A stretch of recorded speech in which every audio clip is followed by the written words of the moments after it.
अगर किसी मनुष्य को यह जात हो जाए कि उसके जीवन के केवल कुछ ही घंटे शेष हैं, तो उस समय उसकी मन स्थिति कैसी होगी, यह सोचकर ही मन कांप उठता है।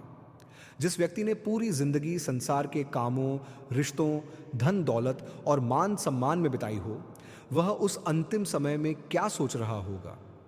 क्या वह अपने बैंक बैलेंस को याद करेगा? क्या वह अपनी संपत्ति, अपने मकान, अपनी नौकरी या अपने व्यापार के बारे में सोचेगा? या फिर उसका ध्यान उस अज्ञात यात्रा की ओर जाएगा जहां उसे अकेले जाना है? संत महात्मा बार बार इस सत्य को समझाते हैं कि मृत्यु के समय संसार की कोई भी वस्तु, कोई भी संबंध, कोई भी व्यक्ति हमारे साथ नहीं जाता। उस समय केवल एक ही सहारा होता है, वह नाम, वह शब्द, वह रूहानी धुन जिसे हमने जीवन भर अपनाया या नहीं अपनाया। जब अंतिम सांसें चल रही होती हैं, तब मनुष्य का मन बहुत बेचैन हो जाता है। जो व्यक्ति जीवन भर बाहर भागता रहा, उसका मन उसी दिशा में भागता है। लेकिन जो व्यक्ति सिमरन और भजन में लगा रहा, उसका मन स्वाभाविक रूप से अंदर की ओर मुड़ जाता है। वही उस समय सच्चा सहारा बनता है। दादू साहब ने उस अवस्था को बहुत ही मार्मिक शब्दों में व्यक्त किया है। शिष्य अपने सतगुरु से पुकार करता है कि हे मेरे प्रियतम, आपके दर्शन के बिना बहुत समय बीत गया। रात की हर घड़ी युगों के समान लग रही है। जीवन समाप्त होने को है, परंतु आप अभी तक नहीं आए। यह विरह, यह तड़प, यह पुकार उस आत्मा की है जिसने अपने प्रियतम को पहचान लिया है। लेकिन एक प्रश्न खड़ा होता है, क्या यह तड़प अचानक अंतिम समय में उत्पन्न हो सकती है? क्या जिसने जीवन भर सद्गुरु को भुलाया, वह अंतिम समय में सच्चे प्रेम से पुकार सकता है? संतों का उत्तर है नहीं। यह तड़प, यह प्रेम, यह विरह जीवन भर की कमाई है। यह सिमरन और भजन की कमाई है। यह सत्संग में बैठने, सद्गुरु के वचनों को मानने और अपने जीवन को उनके अनुसार ढालने का परिणाम है। मनुष्य जीवन का असली उद्देश्य क्या है? क्या केवल जन्म लेना, पढ़ना लिखना, कमाना, परिवार बनाना और फिर एक दिन मर जाना? अगर यही उद्देश्य होता तो यह जीवन इतना अनमोल क्यों कहा जाता? संत महात्मा बताते हैं कि यह मनुष्य जीवन बहुत दुर्लभ है। यह आत्मा को परमात्मा से मिलाने का अवसर है। यह वह मौका है जिसमें हम इस 84 के चक्कर से निकल सकते हैं। लेकिन हम क्या कर रहे हैं? हम इस अनमोल जीवन को भी उसी तरह बिता रहे हैं जैसे पहले के जन्मों को बिताया। वही इच्छाएं, वही वासनाएं, वही मोह माया, वही दुख सुख का चक्र। गोस्वामी तुलसीदास जी ने बहुत ही सुंदर ढंग से समझाया है कि आत्मा कितनी मूर्खता करती है। वह परमात्मा को छोड़कर संसार की वस्तुओं में भरोसा रखती है। वह सोचती है कि यह संबंध, यह धन, यह शरीर उसका सहारा है। लेकिन जब समय आता है तो सब कुछ छूट जाता है। यह संसार एक सराय की तरह है। हम यहाँ कुछ समय के लिए आए हैं, लेकिन हम इसे अपना स्थायी घर समझ बैठते हैं। हम यहाँ के रिश्तों में इतने उलझ जाते हैं कि अपने असली घर को भूल जाते हैं। संत महात्मा हमें जगाने आते हैं। वे हमें बताते हैं कि यह संसार नश्वर है, अस्थाई है। यहाँ का हर सुख क्षणिक है। यहाँ का हर संबंध अस्थाई है। केवल एक ही चीज स्थायी है, वह परमात्मा, वह शब्द, वह नाम। लेकिन उस नाम को पाने के लिए, उस शब्द को सुनने के लिए हमें अपने जीवन को बदलना होगा। हमें अपने मन को नियंत्रित करना होगा। हमें अपने कर्मों को सुधारना होगा। बाबा जी समझाते हैं कि हमारी आत्मा एक बर्तन की तरह है।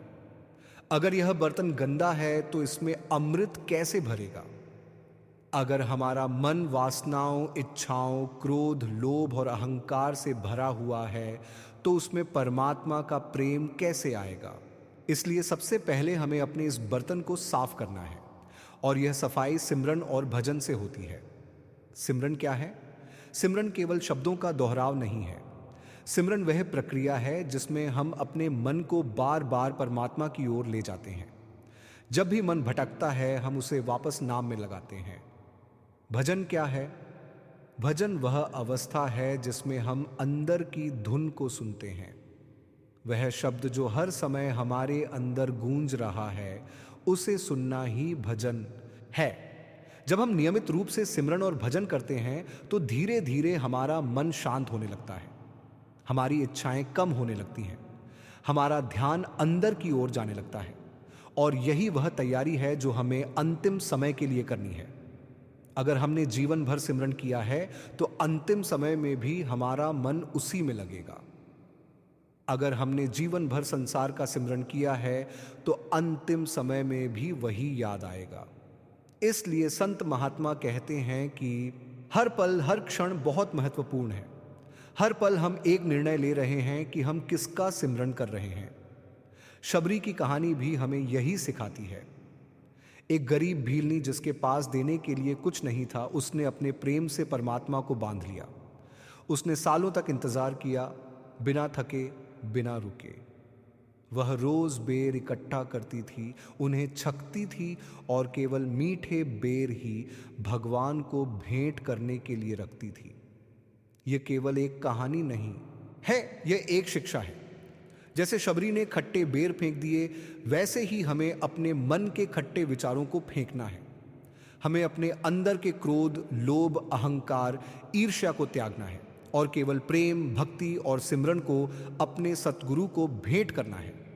संत कहते हैं कि परमात्मा को पाने के लिए कोई बड़ी बड़ी चीजों की जरूरत नहीं है, उसे केवल सच्चा प्रेम चाहिए। गोस्वामी तुलसीदास जी का जीवन भी इसका उदाहरण है। उन्होंने सांसारिक प्रेम को परमात्मा के प्रेम में बदल दिया। उनकी पत्नी की एक बात ने उनका जीवन बदल दिया। यह हमें सिखाता है कि जब हमारी दिशा बदलती है तो हमारा पूरा जीवन बदल सकता है। हम सब सिमरन करते हैं, लेकिन किस चीज का? हम दिन भर अपने मन में क्या दोहराते हैं? चिंता, डर, योजनाएं, इच्छाएं, यही सब हमारा सिमरन बन गया है।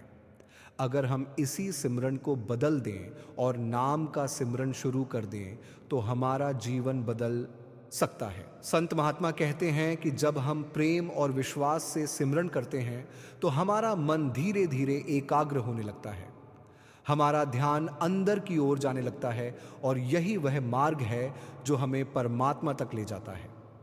जीवन का हर दिन, हर पल एक अवसर है। यह हम पर निर्भर करता है कि हम इसे कैसे उपयोग करते हैं। अगर हम इसे संसार में खोने में लगा दें तो यह व्यर्थ चला जाएगा। अगर हम इसे सिमरन और भजन में लगा दें तो यह अमूल्य बन जाएगा। और एक दिन जब अंतिम समय आएगा तब हमें डर नहीं लगेगा, तब हमें खुशी होगी कि अब हम अपने असली घर जा रहे हैं। तब हमारी आंखें अपने सतगुरु के दर्शन के लिए तरसेंगी और हमारा मन उस शब्द को सुनने के लिए तैयार होगा। जब मनुष्य जीवन के उद्देश्य को समझने की कोशिश करता है तब सबसे पहले जो दीवार उसके सामने खड़ी होती है वह है माया और मन की शक्ति। यह मन इतना चंचल, इतना चालाक और इतना बलवान है कि यह हमें हर समय बाहर की ओर खींचता रहता है। संत महात्मा बार बार समझाते हैं कि यह मन ही हमारा सबसे बड़ा मित्र भी है और सबसे बड़ा शत्रु भी। यह मन हमें कभी चैन से बैठने नहीं देता। जब हम सिमरन में बैठते हैं तब यह हजारों विचारों को जन्म देता है। कभी पुरानी यादें, कभी भविष्य की चिंताएं, कभी इच्छाएं, कभी डर।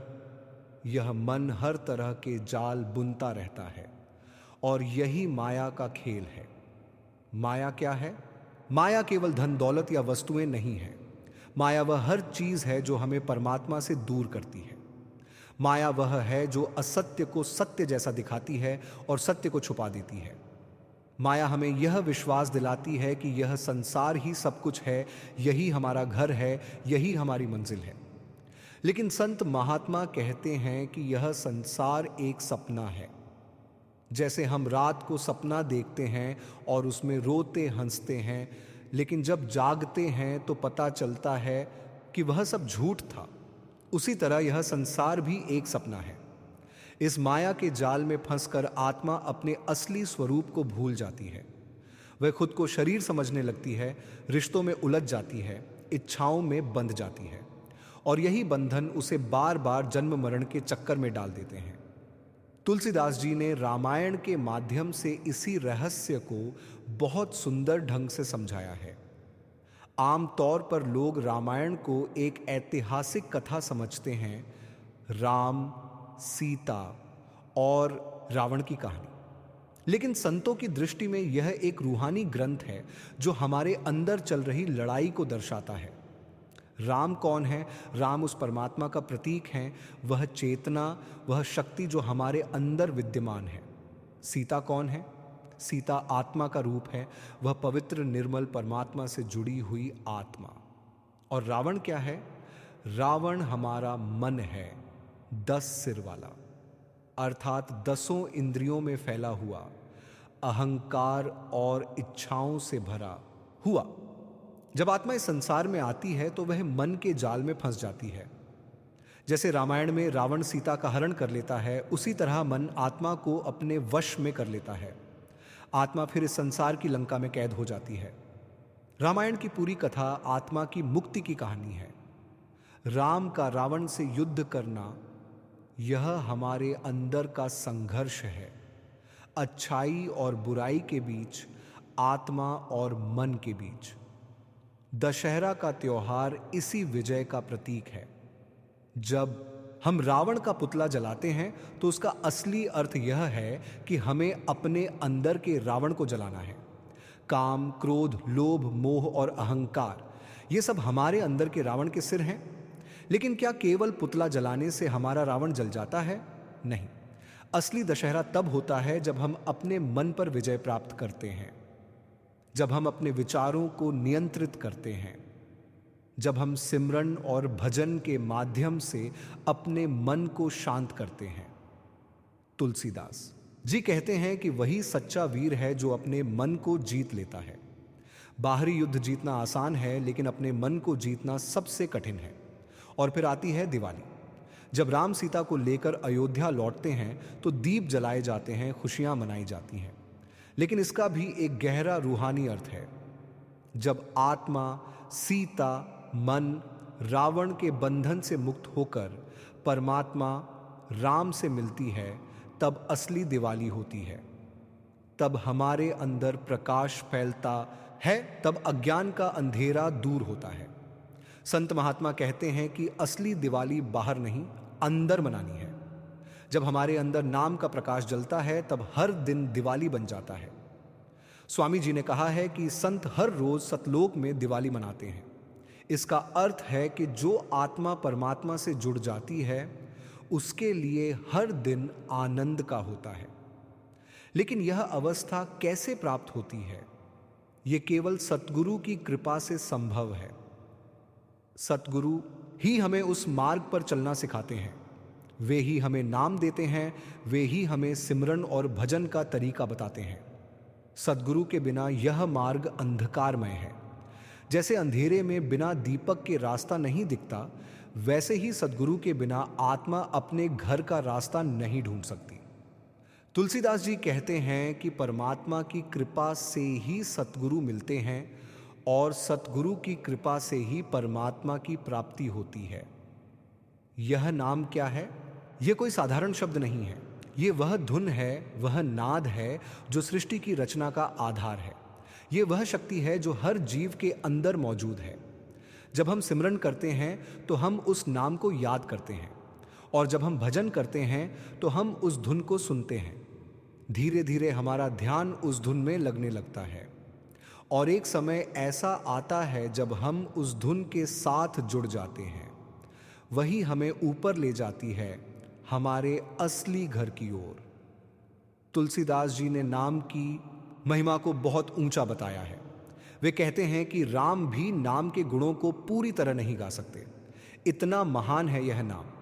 चारों युगों में, तीनों लोकों में, हर समय, हर जगह जो भी जीव नाम से जुड़ा वह दुखों से मुक्त हो गया। लेकिन इस नाम को पाने के लिए, इस मार्ग पर चलने के लिए हमें अपने जीवन को बदलना होगा।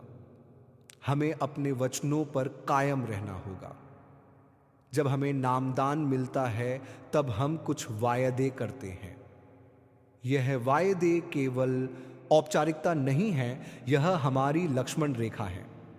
जैसे रामायण में सीता ने लक्ष्मण रेखा पार की तो उन्हें कष्ट झेलना पड़ा, उसी तरह अगर हम अपने वचनों को तोड़ते हैं तो हम भी माया के जाल में फंस जाते हैं। सतगुरु के वचन हमारे लिए सुरक्षा कवच है। अगर हम उनके अंदर रहते हैं तो हम सुरक्षित रहते हैं। अगर हम उनसे बाहर जाते हैं तो हम दुख और परेशानी में पड़ जाते हैं। इसलिए संत महात्मा कहते हैं कि हर समय यह ध्यान रखना चाहिए कि कहीं हम सद्गुरु के वचनों से बाहर तो नहीं जा रहे। यह संसार हमें हर समय खींचता है, लेकिन हमें अपने लक्ष्य को नहीं भूलना है। हमें याद रखना है कि हम यहाँ क्यों आए हैं। हमें अपने मन को बार बार सिमरन में लगाना है। हमें अपने विचारों को शुद्ध करना है। हमें अपने कर्मों को सुधारना है। धीरे धीरे नियमित अभ्यास से हमारा मन शांत होने लगेगा। हमारा ध्यान अंदर की ओर जाने लगेगा और एक दिन हम उस अवस्था को प्राप्त करेंगे जहां हमें सच्चा आनंद मिलेगा। और जब वह दिन आएगा तब हमें किसी बाहरी खुशी की जरूरत नहीं होगी। तब हमारा मन हर समय परमात्मा में लगा रहेगा। जब आत्मा इस संसार के झूठे सहारों से ठोकर खा खाकर थक जाती है तब उसके भीतर एक पुकार उठती है। यह पुकार किसी शब्द में नहीं होती, ये एक दर्द होता है, एक अधूरी प्यास होती है। ये वही प्यास है जो उसे उसके असली घर की याद दिलाती है। संत महात्मा कहते हैं कि यही प्यास परमात्मा की तरफ पहला कदम है। मनुष्य जीवन में बहुत कुछ पाने की चाह रहती है, धन, मान, प्रतिष्ठा, परिवार, सुख सुविधाएं। लेकिन जब ये सब मिल भी जाते हैं तब भी भीतर एक खालीपन बना रहता है। वह खालीपन किसी भी सांसारिक वस्तु से नहीं भरता, क्योंकि वह खालीपन परमात्मा के प्रेम से ही भर सकता है। तुलसीदास जी ने इस अवस्था को बहुत ही गहराई से समझाया है। वे कहते हैं कि उन्हें न स्वर्ग चाहिए, न सिद्धियां चाहिए, न यश चाहिए, न कोई अलौकिक शक्ति चाहिए। उनकी एक ही इच्छा है कि उनका प्रेम परमात्मा के चरणों में बढ़ता जाए। यह प्रेम क्या है? यह कोई साधारण भावना नहीं है। यह वह अवस्था है जहां आत्मा पूरी तरह परमात्मा में लीन हो जाती है, जहां उसे संसार की कोई भी वस्तु आकर्षित नहीं करती, जहां उसका हर विचार, हर भावना, हर सांस केवल परमात्मा के लिए होती है। लेकिन यह प्रेम अचानक नहीं आता। यह धीरे धीरे सिमरन और भजन की कमाई से उत्पन्न होता है। सिमरन करते करते एक समय ऐसा आता है जब मन शांत होने लगता है। जो मन पहले इधर उधर भागता था वह अब स्थिर होने लगता है। जो विचार पहले हमें परेशान करते थे वे धीरे धीरे कम होने लगते हैं। जब मन शांत होता है तब आत्मा की असली प्रकृति प्रकट होने लगती है। तब हमें भीतर एक शांति का अनुभव होता है। यह शांति किसी बाहरी कारण से नहीं होती, यह भीतर से उत्पन्न होती है। भजन की अवस्था में जब हम शब्द को सुनने लगते हैं तब यह अनुभव और गहरा हो जाता है। वह धुन, वह नाद जो हमेशा हमारे अंदर गूंज रहा है, जब हमारा ध्यान उसमें लग जाता है तब हमें एक अलग ही आनंद का अनुभव होता है। यह आनंद संसार के किसी भी सुख से अलग होता है। यह स्थायी होता है, यह शुद्ध होता है। धीरे धीरे आत्मा उस धुन के साथ जुड़ने लगती है और यही जुड़ाव उसे ऊपर की ओर ले जाता है।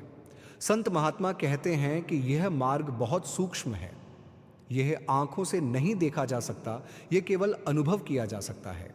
और यह अनुभव तभी होता है जब हम पूरी श्रद्धा और विश्वास से इस मार्ग पर चलते हैं। तुलसीदास जी एक बहुत सुंदर उदाहरण देते हैं। वे कहते हैं कि चाहे कछुआ अपने अंडों से दूर हो, लेकिन उसका ध्यान हमेशा अपने अंडों में ही रहता है। उसी तरह आत्मा को भी चाहे संसार में कहीं भी रहना पड़े, लेकिन उसका ध्यान हमेशा परमात्मा में होना चाहिए। यह संसार हमें कई तरह से खींचता है, कभी रिश्तों के माध्यम से, कभी इच्छाओं के माध्यम से, कभी दुख सुख के माध्यम से। लेकिन अगर हमारा ध्यान सतगुरु और नाम में है तो हम इन सब के बीच भी स्थिर रह सकते हैं। सद्गुरु हमें यही सिखाते हैं कि संसार में रहते हुए भी संसार से ऊपर कैसे उठना है। यह कोई भागने का मार्ग नहीं है, यह जागने का मार्ग है।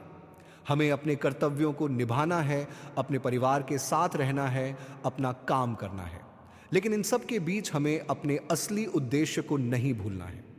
सिमरन हमें यही याद दिलाता है। जब हम सिमरन करते हैं तो हम अपने मन को बार बार परमात्मा की ओर ले जाते हैं। धीरे धीरे यह आदत बन जाती है। फिर हम केवल बैठकर ही नहीं बल्कि चलते फिरते काम करते हुए भी सिमरन करने लगते हैं। हमारा मन हर समय नाम में लगा रहता है।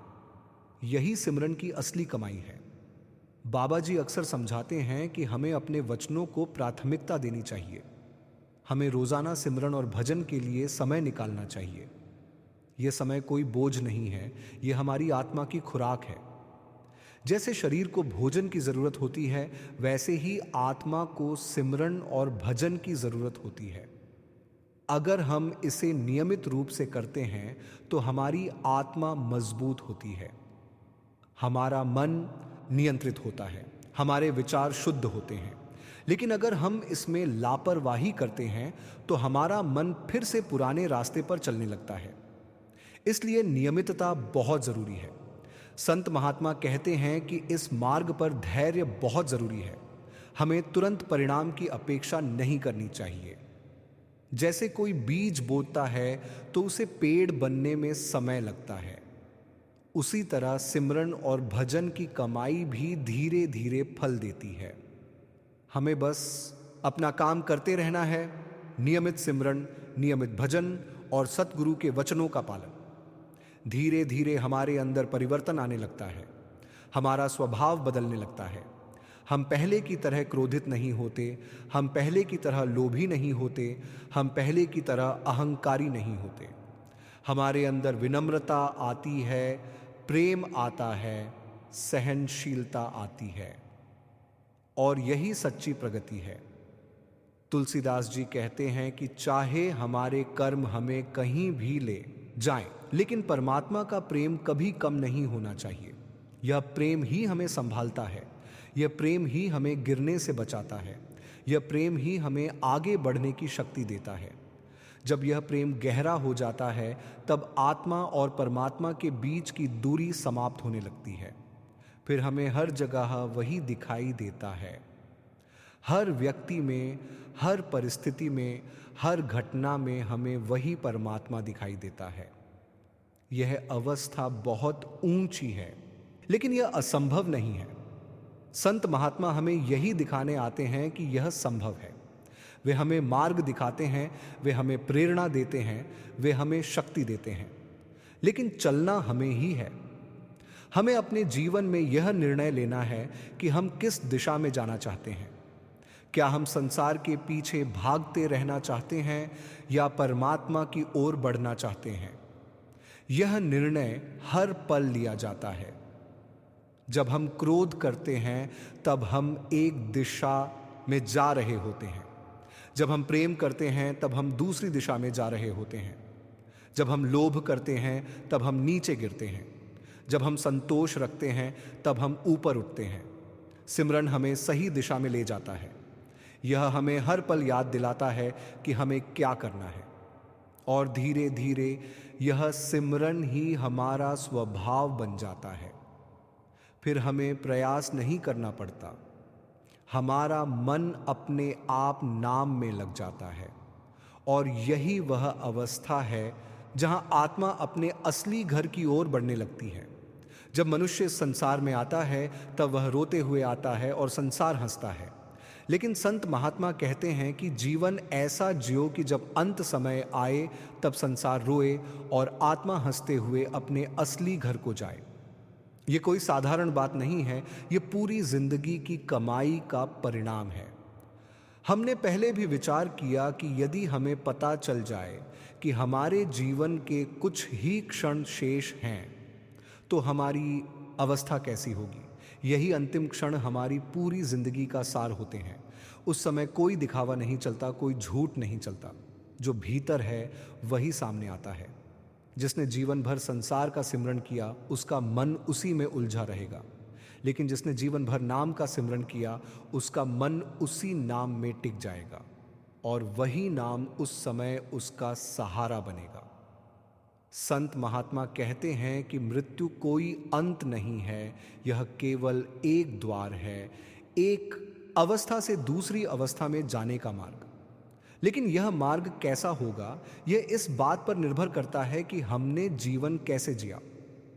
अगर जीवन माया में बीता है तो यह मार्ग भय और अंधकार से भरा होता है।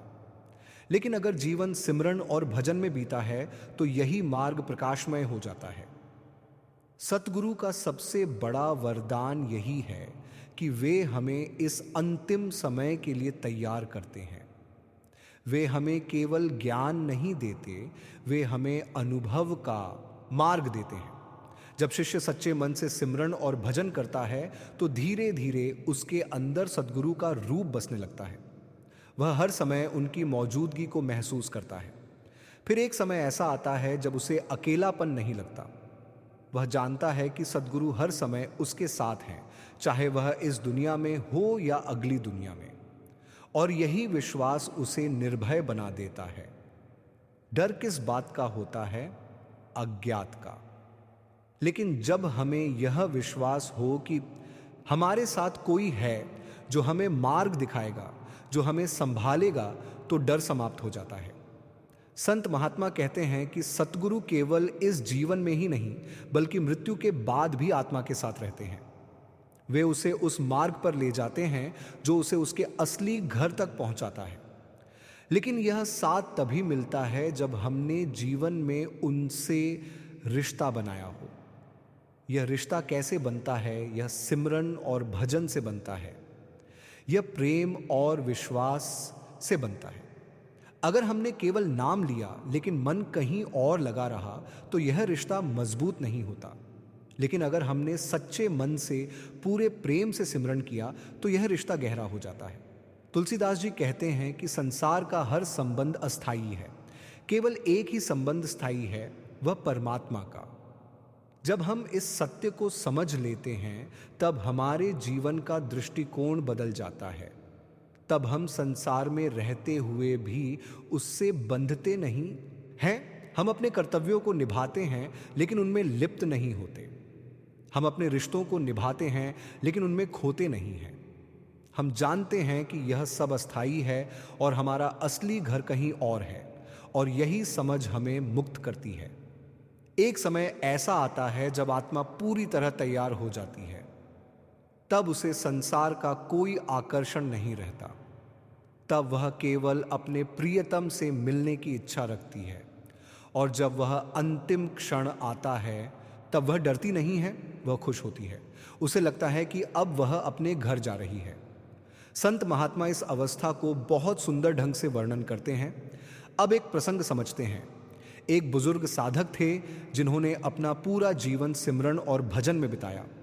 वे बहुत साधारण जीवन जीते थे, न कोई दिखावा, न कोई विशेष पहचान, लेकिन उनका मन हर समय नाम में लगा रहता था। जब उनका अंतिम समय आया तो उनके परिवार वाले बहुत दुखी थे, लेकिन वह स्वयं बहुत शांत थे। उनके चेहरे पर एक अजीब सी शांति और प्रसन्नता थी। उन्होंने धीरे धीरे अपनी आंखें बंद की और सिमरन में लग गए। कुछ समय बाद उन्होंने आंखें खोली और मुस्कुराकर कहा, वे आ गए हैं। ये कहकर उन्होंने अपनी अंतिम सांस ली। उनके चेहरे पर जो शांति थी वह देखने वालों के लिए एक संदेश थी कि यह मार्ग सच है, यह अनुभव सच है। यह कोई कहानी नहीं है, यह उस सच्चाई का उदाहरण है जिसे संत महात्मा हमें समझाते हैं। जब आत्मा तैयार होती है तब सद्गुरु स्वयं उसे लेने आते हैं। लेकिन यह तैयारी एक दिन में नहीं होती, यह पूरी जिंदगी की साधना है। इसलिए संत महात्मा कहते हैं कि आज से ही शुरू करो। ये मत सोचो कि अब भी समय है, बाद में कर लेंगे, क्योंकि हमें नहीं पता कि वह अंतिम क्षण कब आएगा। हर दिन, हर पल हमें यह याद रखना है कि हमें क्या करना है। हमें अपने मन को सिमरन में लगाना है। हमें अपने जीवन को शुद्ध बनाना है। हमें अपने वचनों को निभाना है। हमें अपने सद्गुरु की खुशी को प्राथमिकता देनी है। धीरे धीरे यह अभ्यास हमारा स्वभाव बन जाएगा और फिर एक दिन जब वह अंतिम क्षण आएगा तब हमें डर नहीं लगेगा। तब हमारी आंखों में आंसू नहीं होंगे बल्कि एक मुस्कान होगी। तब हमारा मन बेचैन नहीं होगा बल्कि शांत होगा। तब हम यह नहीं सोचेंगे कि हमने क्या खो दिया, बल्कि यह महसूस करेंगे कि अब हम अपने असली घर जा रहे हैं। और अंत में यही शिक्षा दी जाती है। परमात्मा हर समय हमें बुला रहा है। उसकी पुकार हर समय हमारे अंदर गूंज रही है, लेकिन हम उसे सुन नहीं पाते क्योंकि हमारा मन बाहर की ओर लगा हुआ है। जब हम सिमरन और भजन के माध्यम से अपने मन को अंदर की ओर मोड़ते हैं, तब हम उस पुकार को सुनने लगते हैं और वही पुकार हमें घर तक ले जाती है। अंत में एक गहरी भावना, एक छोटा बच्चा मेले में अपने माता पिता से बिछड़ गया। चारों तरफ भीड़ थी, शोर था, रोशनी थी। वह बच्चा डर गया, रोने लगा। लेकिन जब उसने अपने पिता की आवाज़ सुनी तो वह सब कुछ छोड़कर उसी दिशा में दौड़ पड़ा। उसे न भीड़ की परवाह थी न शोर की। उसे केवल अपने पिता की आवाज़ सुनाई दे रही थी। और जब वह अपने पिता के पास पहुंचा तो वह सुरक्षित हो गया।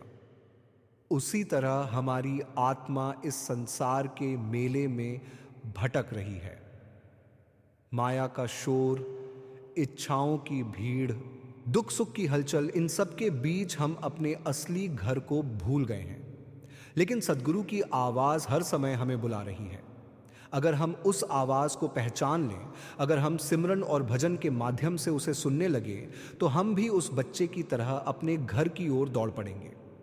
और जब हम अपने सद्गुरु तक पहुंचेंगे, तब हमारी सारी भटकन समाप्त हो जाएगी। तब हमें वह शांति मिलेगी जिसकी हमें हमेशा तलाश थी। परमात्मा की राह बहुत सरल है, लेकिन मन उसे कठिन बना देता है। जो भी सच्चे मन से नियमित रूप से सिमरन और भजन करता है, वह जरूर मंजिल तक पहुंचता है। बस जरूरत है धैर्य, प्रेम और विश्वास की।